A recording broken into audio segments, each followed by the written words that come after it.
Robinhood.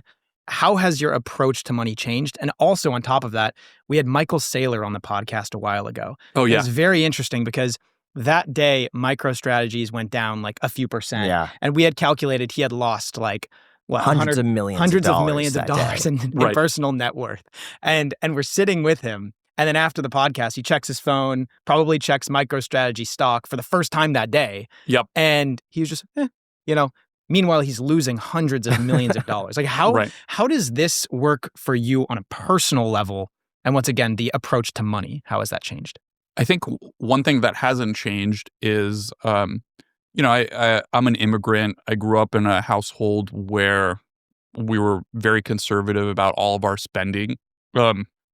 And I think that imbued in me, once I got a little bit of money, I still have this deep need to make sure I'm getting a good deal on stuff, even if it's irrational. So every time I purchase anything, I look at it from an investment lens.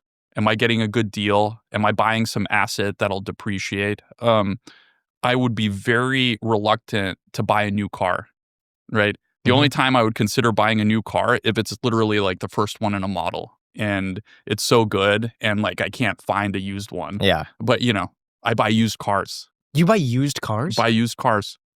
What's the last used car you bought? A 2021 911 Turbo S. Actually, I didn't buy it. Great That's car. a lease. Why'd you lease it instead of buying it? Got a good deal.